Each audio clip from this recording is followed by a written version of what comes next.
이렇게 환영해 주셔서 대단히 감사합니다. 남유진 시장님, 좌성희 이사장님 두 분 아마 복을 대대로 받으실 것이라고 생각을 합니다. 박정희 지우기, 박정희 욕하기가 유행처럼 된 이 세상에서 박정희 대통령의 뜻을 제대로 기리기 위해서 1년 동안 노력하시고 그 마무리를 하는 이 자리에 제가 중요한 강연을 하게 되어서 영광스럽게 생각합니다. 저도 영어를 잘하는데 지금 한국말 하겠습니다. 왜냐, 영어보다는 한국말이 더 잘하기 때문입니다. 어제 하루 일찍 와가지고 생가에 갔습니다. 여러 분 갔는데 그 디딜방아를 제가 다시 한번 유심히 봤습니다. 저 디딜방아가 조금만 더 무거웠으면은 박정희 탄생이 없었는데 그렇다면 한국 어떻게 됐을까 이렇게 생각해 보았습니다. 그때 모친 되시는 분이 40을 넘어서 임신을 했습니다. 큰딸하고 같이 임신을 했어요. 그러니까 창피하기도 하고 또 그 자식들이 많으니까 뭐 여러 가지 이유로 지우려고 끈질긴 노력을 했지만은 결국 1917년 11월 14일에 태어났습니다. 그 일주일 전에 러시아에서 레닌이 주도한 볼셰비키 혁명이 일어났습니다. 일주일 사이입니다. 아마 역사가 하나님이라면은 레닌을 시켜서 그 뒤 약 1억 명이 죽는 피의 제국을 만들게 하고 또 다른 섭리로는 그 공산주의를 끄는 소방수로서 박정희를 탄생시킨 것이 아니냐 하는 생각을 해보았습니다. 저는 박정희 연구를 본격적으로 하기 시작한 것은 11.6 사건이 계기가 되었습니다. 11.6 사건 수사 발표를 하면서 전두환 보안사령관이 박정희 대통령은 가슴에 총을 맞고 그 옆에 있던 두 여자 심수봉, 신재순이 손으로 등에서 콸콸 쏟아지는 피를 막으니까 손가락 사이로 샘 쏟듯이 피가 솟더라. 각하 괜찮습니까? 하니까 난 괜찮아 라고 했다. 실내 화장실로 도망간 차이철 경호실장이 문을 빼꼼히 열고 각하 괜찮습니까? 하니까 난 괜찮아. 이게 이분의 마지막 말이 되었습니다. 아니 사람이 가슴에 총을 받고 난 괜찮아라고 할 수 있느냐. 그래서 제가 취재를 시작을 한 게 박정희 정기 13군으로 결말이 났습니다. 난 괜찮아라는 뜻은 무슨 말이냐. 거기 생존했던 분을 제가 다 만나보니까 딱 의견이 일치했습니다. 난 괜찮으니까 자네들은 피하게라는 뜻이었다고 합니다. 자네들은 피하게. 신재순이라는 분이 그렇게 이야기했습니다. 아, 역시 대통령이니까 우리까지 생각해 주는구나 라고 생각했다고 합니다. 저는 그것이 박정희의 마지막 말이면서도 박정희와 동시대를 살았던 우리의 삼촌 세대, 부모님 세대의 입에 달린 말이었습니다. 난 괜찮아. 난 괜찮으니까 너희들은 도시에 나가서 출세하라. 난 괜찮으니까 너희들은 더 잘 먹고 많이 배워라. 라는 난 괜찮아 세대입니다. 오늘날 대한민국은 난 괜찮아 세대가 고생해서 만든 나라입니다. 난 괜찮아 세대가 만든 나라는 어떤 나라냐? 최근 통계에 의하면 한국인이 가지고 있는 여권으로 비자 없이 갈 수 있는 나라가 156개국입니다. 세계에서 한국 사람이 가지고 있는 패스포트의 위력이 랭킹 3등입니다. 싱가포르, 두 번째가 독일, 세 번째가 스웨덴, 한국입니다. 한국 사람은 어딜 가나 세계 모범 시민으로 대우를 받고 있다는 증거입니다. 또 영국의 어느 학자가 추계를 한 거 보면은 2030년에 가면은 한국은 일본을 제치고 남녀 공이 세계 최장수 국가가 된다고 합니다. 특히 여자는 인류 역사상 처음으로 평균 수명이 90세를 넘게 되어 있습니다. 지금 한국 여자들 평균 수명 86세입니다. 세계에서 세 번째로 오래 삽니다. 한국 사람들이 왜 이렇게 오래 사느냐? 박정희 대통령이 1977년 7월 1일부터 시행하기 시작한 의료보험, 가장 효율적이고 가장 신속하고 세계에서 모범이 된 새마을 운동도 모범 사례지만은 한국의 의료보험도 세계적 모범 사례입니다.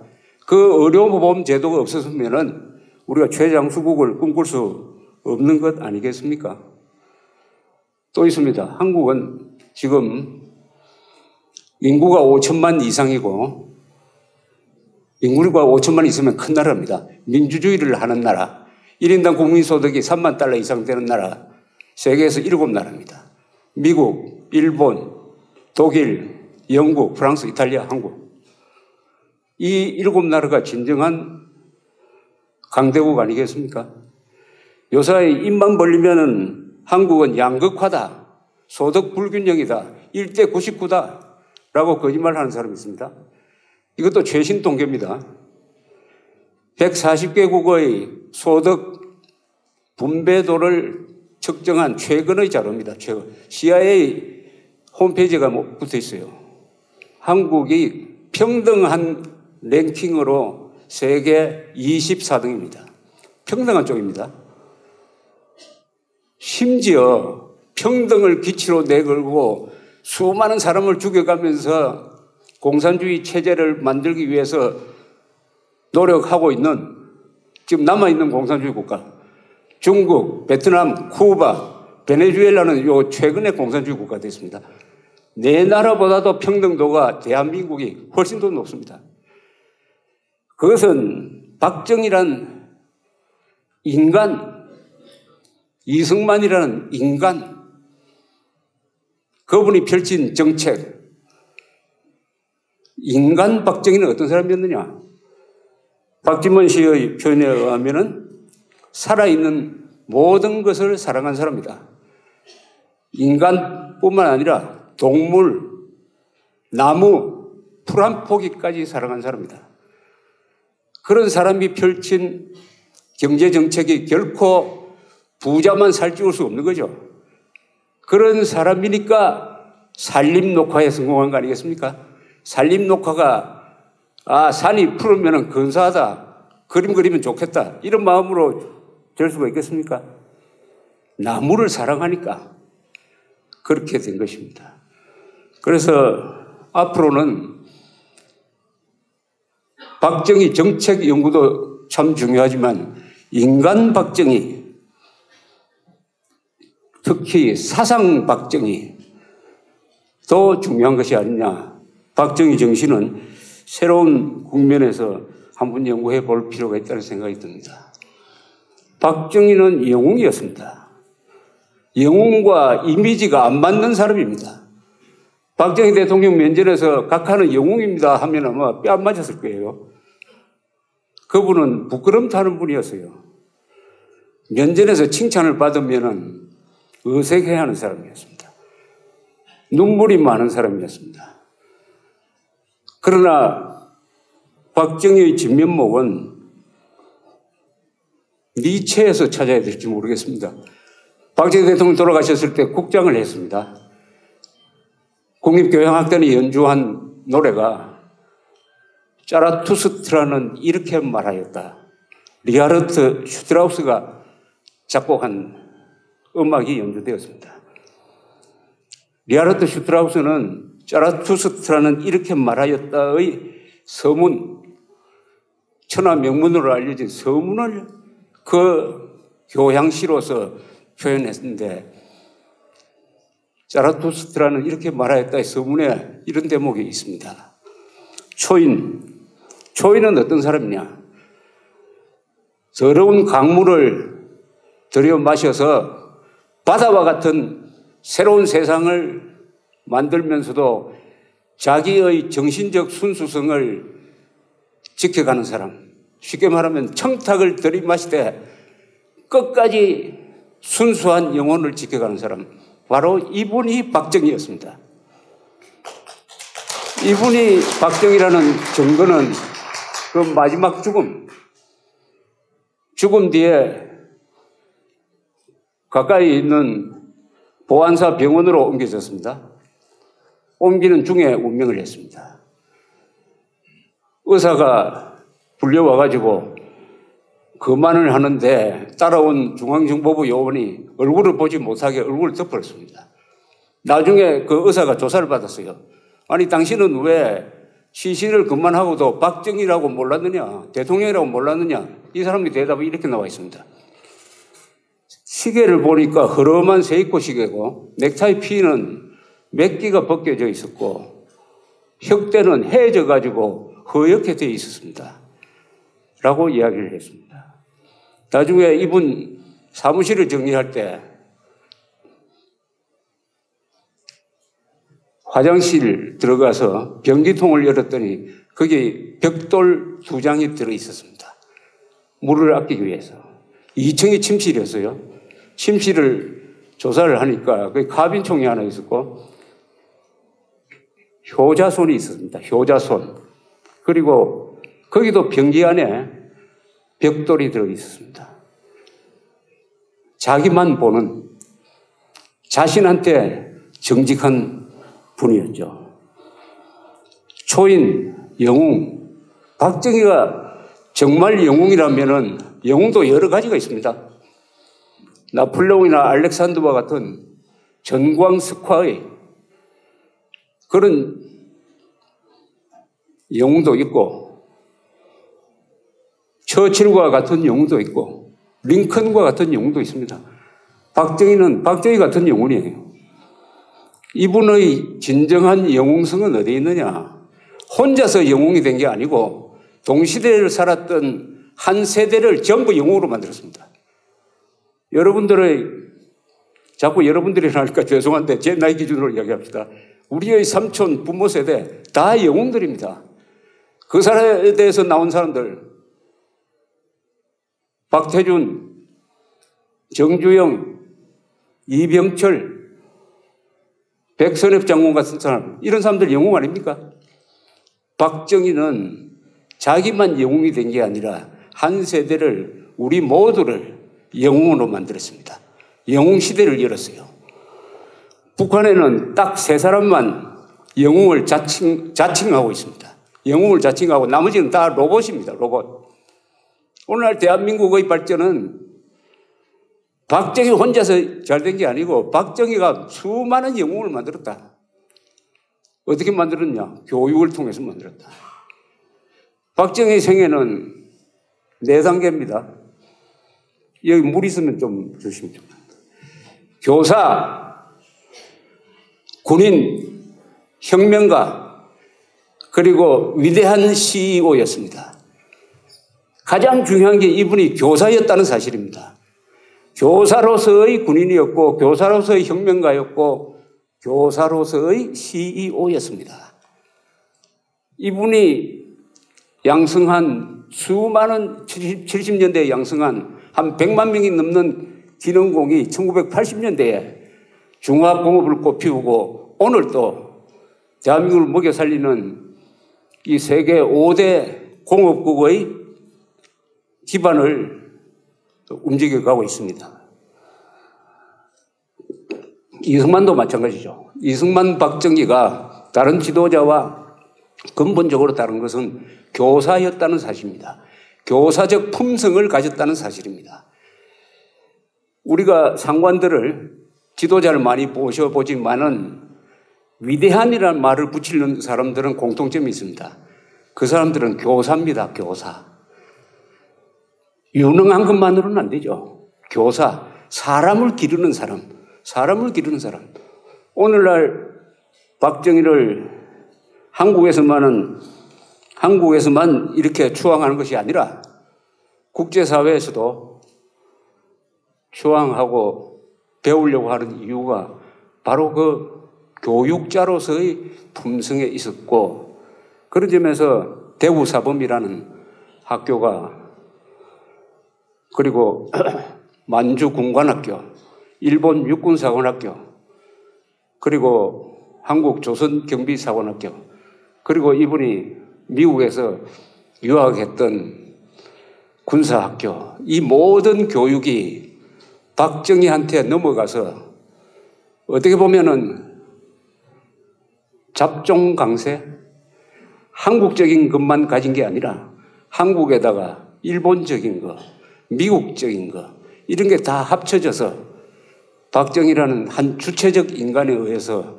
다 종합이 되어가지고 그 리더십이 아주 균형 있게, 실용적으로, 능률 있게, 아름답게 표현되었다. 그런 점에서 저는 박정희를 지도자로서 정리를 하면은 너무나 아름다운 건축물 같이 느껴집니다. 아름다운 건축물. 아름다움이라는 것은 우리가 그랜드 캐니언 같은 걸 봤을 때도 아름답고, 노틀담 사원 같은 걸 봐도 아름답습니다. 한 인간도 아름다울 수가 있다. 그게 바로 박정희라는 영웅, 부끄럼 타는 영웅이었습니다. 그러나 박정희는 하늘에서 떨어진 사람이 아닙니다.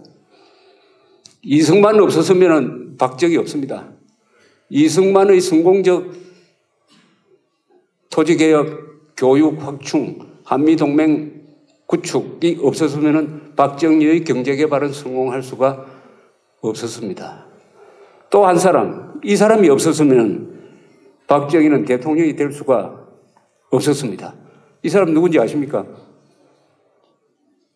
김일성입니다.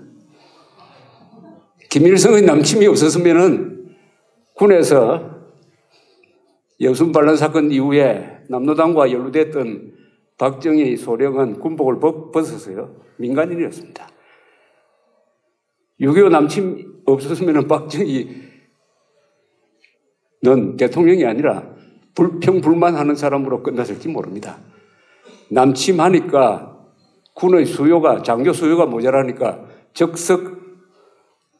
적석으로 원대 복귀하고 그 김종필 씨가 계급장도 구하지 못하니까 철모에다가 이렇게 소령 마크를 그려 넣었다고 합니다. 이게 대한민국 역사의 드라마틱한 점입니다. 저 또한 박정희 시절에 기사 때문에 박정희로부터 해직이 돼가지고 실업자가 된 적이 있습니다. 전두환 정부 들어서는 또 2번이나 실업자가 됐어요. 잘렸어요. 그러나 지금 저는 어디를 가든지 박정희와 전두환 대통령을 변호하는 일을 하고 있습니다. 대한민국 역사는 함부로 미래를 예단하기가 어려운, 그러나 운 좋게 참 잘 진행되어 왔는데 앞으로도 이 운이 계속될 것이라고 믿는다면 그것은 공짜 심리가 좀 심한 경우가 아니냐 생각을 합니다. 박정희가 이렇게 높은 자리에 올라선 데는 우리 민족사가 있습니다. 민족사의 뒷받침이 있었습니다. 민족이 없었다면 국가도 없는 거죠. 한민족은 언제 만들어졌느냐? 신라가 삼국통일하면서 만들어진 것이 한민족입니다. 그전에는 민족이 없었습니다. 고구려, 백제, 신라는 다 다른 민족이었어요. 신라가 당나라와 동맹을 맺어가지고 백제, 고구려를 멸망시키고 당나라가 그 신라마저 먹으려고 할 때 문무왕과 김유신이 대당 결전을 통해서 당대의 세계 최대 강국인 당나라를 한반도에서 추방함으로써 우리 민족의 보금자리를 만들어내었습니다. 우리 민족사 2000년 역사에서 가장 결정적 사건이 2개입니다. 신라의 삼국통일입니다. 대당 결전을 통한 신라의 삼국통일. 거기서 민족이 만들어지는 터전이 이루어졌습니다. 같은 언어, 같은 종교, 같은 풍습, 같은 정치제도를 공유하면서 한 1000년 동안 살다가 보니까 우리가 남이가 해서 한민족 의식이 만들어졌습니다. 동시에 2번째 위대한 사건은 1948년 8월 15일 대한민국 건국입니다. 대한민국 건국은 선거를 통해서 만들어진 국가입니다. 대한민국은 선거를 통해서 북한처럼 스탈린이 써준 시나리오대로 만들어진 국가가 아니고 대한민국은 1948년 5월 10일 공산당의 반대를 무릅쓰고 90% 이상이 투표를 해가지고 국회를 구성하고 그 국회가 헌법을 만들고 그 헌법이 정부를 구성함으로써 국민이 만든 국가, 최초의 국민국가, 최초의 민족통일국가의 연장선상에서 최초의 국민국가가 만들어졌습니다. 이것은 우리 민족사적 정통성의 두 기준인 것입니다. 제가 왜 이야기를 강조하느냐 하면은 오늘날 한반도의 남북 대결의 본질은 뭐냐? 그것은 민족사의 정통성과 삶의 양식을 놓고 다투는 타협이 절대로 불가능한 총체적 권력 투쟁입니다. 민족사적 정통성이 북한에 있느냐 남한에 있느냐? 당연히 대한민국에 있죠. 대한민국은 삼국시대, 신라, 고려, 조선 대한민국으로 이어지고 북한은 민족사의 이단 세력입니다. 삼국시대, 신라, 고려, 조선, 그 다음에 북한은 이단 세력이니까 정통성을 주장할 수 없습니다. 대한민국 건국을 부정하는 세력은 항상 신라의 삼국통일을 부정합니다. 북한식 입장에서 보면은 대한민국의 정통성을 무너뜨리려면은 이승만의 대한민국 건국, 김유신, 김춘추, 무무왕이 주도한 신라의 삼국통일을 부정하면은 대한민국은 뿌리 뽑힌 존재가 된다. 북조선이 한민족의 챔피언이다. 이렇게 주장하는 거죠. 한국의 지식인들 다수가 이런 반역사적 선동에 넘어가고 있다는 사실은 개탄할 만한 일인 것입니다. 박정희는 이승만의 성공 그리고 후임자를 잘 두세요. 전두환 대통령 또한 박정희의 노선을 이어가서 1980년대에 한국의 연평균 경제 성장률은 10.1% 세계 최고였습니다. 그러므로 민주화가 가능했던 것입니다. 오늘날 민주화와 복지가 가능하도록 만든 데는 군인 출신 대통령 세 사람의 약 30년간의 통치가 없었으면 불가능했을 것입니다. 따라서 박정희 한 사람만 영웅으로 만들지 말고 우리는 여러 지도자를 동시에 영웅으로 만들어야 합니다. 이 박정희를 역사 속에서 지우려는 움직임이 현실로 나타나서 우표 하나 못 만들게 합니다. 우표 하나. 박정희 기념관에 박정희 동상을 못 만들게 합니다. 여러분, 세상에 이런 일이 있다고 어디 외국에 사례가 있습니까? 이거는 해군을 만들려고 해놓고 군함 못 만들게 하는 거하고 똑같은 거 아닙니까? 어떻게 생각하십니까? 공군을 창설을 하라고 해놓고 전투기 못 만들게 하는 이런 해괴한 일이 정권적 차원에서 친정부적 차원에서 지금 일어나고 있습니다. 그러나 여러분, 박정희 지울 수 있습니까? 이 구미시 42만 명이 사는, 아까 시장님 말씀 들으니까 올해는 다행히 무역이 잘 돼가지고 수출이 아마 300억 달러에 육박하는데 300억 달러면요 북한 수출의 10배입니다. 10배. 이런 나라 지울 수가 있습니까? 아니, 우표 안 만들어주면은 박정희가 없어집니까? 박정희는 지울 수가 없어요. 왜냐? 대한민국이 박정희 기념관입니다. 대한민국 전국이 박정희 기념관이에요. 박정희가 연관되지 않는 도시, 공단, 도로가 있습니까? 있긴 있겠죠. 몇 개 안 되지. 허망한 짓을 하고 있는 것은 다른 목표가 있는 거죠. 박정희는 지울 수 없고 이승만 박정희를 지워가지고 한국인으로 하여금 역사에 치매 걸린 사람을 만든다. 치매 걸리면 어떻게 됩니까? 아래 위도 모르고 부모도 모르고 처자식도 모르는 바보가 되는 거죠. 바보가 되면 선동에 잘 넘어갑니다. 한국 사람들이 얼마나 선동에 잘 넘어갑니까? 박정희 대통령이 지금 저승에서 밑으로 굽어보면 제일 개탄하는 것이 그걸 겁니다. 난 괜찮아. 로 우리가 희생해가지고 다음 세대가 잘 살도록 하자. 우리는 희생해야 할 세대라고 해서 그렇게 했는데 지금 나타난 이 30대, 40대 이 사람들은 왜 선동에 잘 쓰고 넘어가느냐. 국민 평균 IQ는 세계에서 1등이고 학력 또한 세계에서 1등인데 어떻게 속는데도 1등이냐. 천안함 폭침이 북한 서행이 아니라고 대답하는 사람이 어른의 30%입니다. 학력이 높을수록 많아요. 학력이. 배운 무식자입니다. 배운 무식자. 배운 무식자가 어디에 많습니까? 언론기관에 많습니다. 검사, 판사, 귀족 노조, 제왕적 국회, 박정희 대통령과 그 따님이 선동으로 정권을 빼앗기고 지금 감옥에서 아버지 백돌 생일을 지내야 하는 것은 어떻게 보면은 이해가 갑니다. 싸움에서 졌어요. 누구와의 싸움이냐? 박정희는 누구와 싸웠습니까? 박정희가 싸운 대상은 누굽니까? 조선조적 봉건적 잔재입니다. 또 있습니다. 공산주의입니다. 공산주의. 조선조적 봉건적 잔재. 공산주의 세력이 손을 잡습니다. 항상. 수구 세력은 항상 친해요.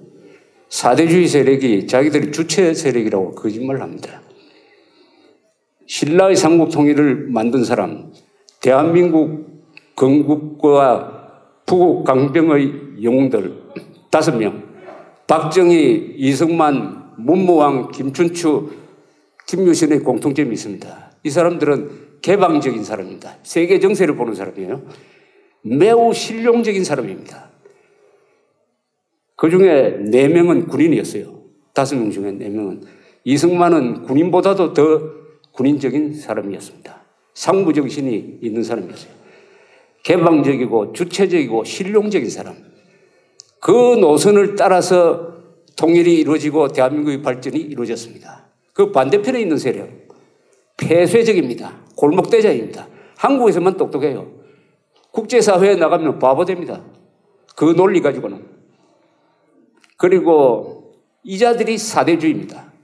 오늘날 남북한의 좌익들, 개혁투쟁론자들은 누구 사상을 따르고 있습니까? 원효가 만든 사상을 따르고 있습니까?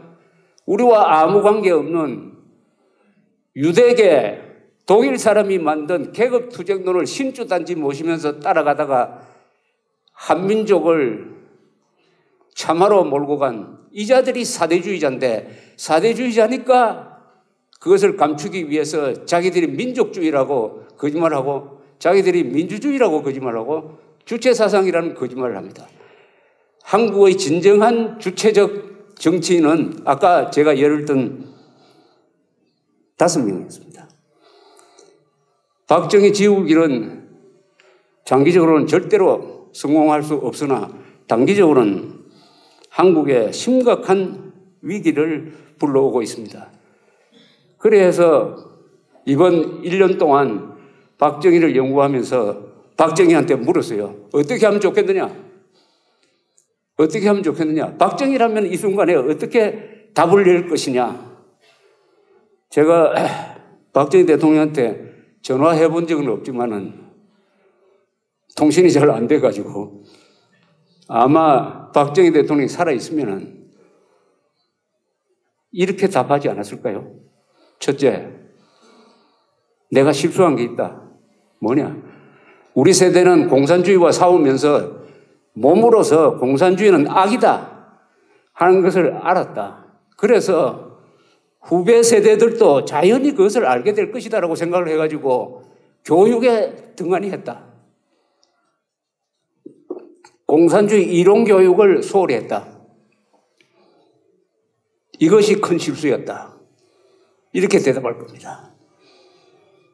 박정희 대통령도 평소에 이런 이야기 했습니다. 데모 보고가 막 올라오면은 씁쓸한 표정을 지으면서 한국에 주한미군이 있는 한 데모 없어지지 않는다 라고 이야기했습니다. 무슨 말입니까? 주한미군이 있으면은 한미동맹 의존해가지고 안보, 북한 핵 문제 간첩 잡는 거 이거 우리하고 아무 상관없다. 그것은 국정원이 다 하고 국방부에서 하고 그 사람들이 잘못하면은 나는 점잖게 뒷짐지고 왜 그렇게 잘못했느냐고 논평만 하면 되지 뭐 내가 나서가지고 그런 악역 맡을 필요 있느냐. 한미동맹에 독소가 있었습니다. 한미동맹이 한국인의 자주국방 의지를 상당 부분 마비시킴으로써 잘 살지만 무책임한 사람 만들어가지고 북한 입장에서 딱 내려다보면은 한국 사람 잘 살지. 우리보다 50배 잘 살지. 그러나 살찐 돼지. 우리는 야빈 늑대다. 굶주린 늑대다. 언제 한번 붙어보자. 내 손에는 핵무기가 있고 남한에는 나를 편드는 강력한 종북 좌익 세력이 있다라고 해가지고 상황이 역전돼 버렸습니다. 역전선. 대한민국은 미래가 결정되지 않는 나라입니다. 그 가운데서 오늘 박정희를 생각하는 이런 자리가 마련되었다는 점이 우리를 상당히 무겁게 합니다. 박정희는 또 하나 자신의 실수를 고백할 겁니다. 한글 전용. 한글 전용으로 감으로써 한자를 한국어에서 밀어내버리니까 사람들이 문장은 읽을 수는 있지만 의미는 모르게 돼가지고 이걸 30년 동안 계속 이런 생활을 하다 보니까 분별력이 약해졌다. 언어가 파괴되었다. 한국어가 파괴되었다. 그러나 박정희 대통령은 휘호를 쓰면 항상 한자를 썼죠. 그분의 뜻은 압니다. 서민들이 문자를 빨리 해독해가지고 깨우치도록 하는 게 목표였는데 그건 이승만도 마찬가지입니다. 이런 실수가 돼가지고 한국 사람들이 잘 속아 넘어가는 이유 중에 하나가 한글 전용에 의한 한국어 파괴에 의한 반신불수가 대한 언어 생활을 한 30년 하다가 보니까 이게 사고방식에 큰 깊은 영향을 주고 말았습니다. 박정희라는 분은 하나님이 아닙니다. 그분은 민주주의는 하나님이 아니라고 말한 최초의 한국인입니다. 그리고 최후의 한국인입니다. 지금까지. 민주주의는 하나님이 아니다. 민주주의는 국가를 발전시키기 위한 공동체를 유지하기 위한 하나의 수단이다. 민주주의는 고칠 수가 있다. 그 나라의 형편에 따라서. 이 이야기를 했다고 해가지고 지금까지 욕을 먹고 있습니다. 제가 보기에는 그 말을 했으므로 박정희야말로 진정한 민주주의자입니다. 대한민국 역사에서 진정한 민주주의자 두 사람, 이승만, 박정희는 민주주의를 수단으로 본 겁니다. 민주주의는 수단입니다. 왜 그게 우상이 되어야 합니까? 민주주의 우리가 만든 말입니까? 일본 사람이 만들었어요. 디모크라시 번역을 잘못했습니다. 이걸 민주제도라고 번역해야 되는데 민주주의라고 번역을 하니까 한국 사람들 안 그래도 우상숭배 좋아하니까 민주주의를 우상으로 만들어가지고 이승만 박정희를 독재자라고 민주 파괴자라고 지금 욕을 하고 있습니다. 한국에서 민주주의를 내가 민주주의라고 주장하려면 두 가지를 해야 됩니다. 첫째, 공산주의와 싸운 전력이 있어야 됩니다. 그렇지 않습니까? 대한민국은 공산주의와 싸워야 민주주의를 지킬 수 있는 나라 아닙니까? 아닙니까? 그렇다면 공산주의와 싸운 전력이 없으면 민주투사라고 말할 제1의 조건이 없어집니다. 두 번째는 불법 인권 탄압과 싸워야 합니다. 두 번째 부분만 가지고 민주주의라고 자처하는 것은 그것은 받아들일 수가 없는 것입니다. 박정희 대통령한테 물었는데 결정적인 답은 이렇게 되지 않을까 생각합니다. 박정희 대통령의 생애를 연구를 하면은 이분은 행동이 앞서지 말이 앞서는 사람이 아닙니다. 이분은 항상 실력만큼만 행동한 사람입니다. 실력만큼. 실력을 기릅니다. 실력을 기른 다음에 행동을 하지 말 가지고 행동하지 않습니다. 행동이 뒷받침되지 않는 말은 공허하고 역사를 움직일 수가 없습니다. 오늘날 대한민국의 미래를 걱정하는 분들도 실력을 기른 다음에 말을 해야 됩니다. 실력만큼만 나아갈 수 있는 것입니다. 박정희 대통령은 그 생애를 통해서 여러 번 목숨을 걸었습니다. 그 집안 전체가 한국 현대사의 비극을 함축하고 있습니다. 그 형은 1946년 10월 대구 폭동 때 경찰에 죽고, 그 부인은 북한 간첩에 죽고, 자신은 부하 손에 죽고, 그분 따님은 지금 저런 모습으로 가 있습니다.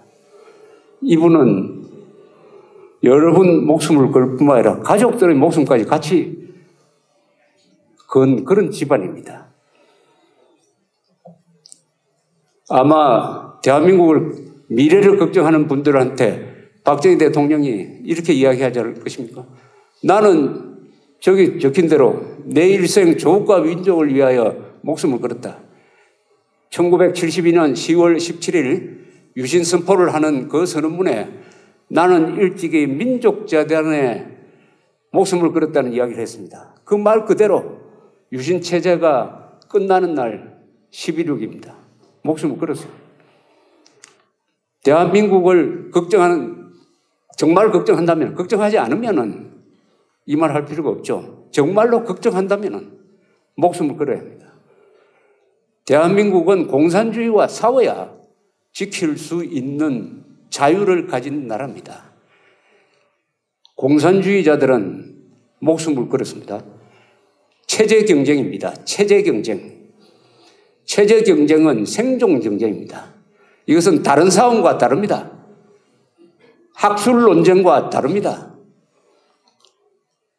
모택동이 이야기했어요. 혁명이란 것은 뭐 파티를 한다든지 그림을 그린다든지 담소를 하는 거 그런 거 아니다. 정치는 피를 흘리지 않는 전쟁이고 전쟁은 피를 흘리는 정치라고 했습니다. 그런 세력과 상대하고 있다면 박정희 대통령은 이렇게 이야기할 겁니다. 목숨을 걸어라. 당신이 누리는 번영, 평화, 이것은 다 목숨 건 사람들이 만들어준 거다. 그걸 지키려면 당신도 목숨 걸어라. 자유라는 것은 목숨을 걸어야만 지킬 수 있다. 미국 국가 제일 마지막에 나오지 않습니까? 자유의 땅을 지키는 용감한 사람들. 나라는 머리 좋은 사람이 없어서 안 망합니다. 착한 사람이 부족해서 망한 나라 없습니다. 용감한 사람이 부족해서 나라가 망하는 것입니다. 박정희의 응답은 목숨을 걸어라. 자유는 목숨을 걸 만한 가치가 있다. 이렇게 응답할 것입니다. 감사합니다.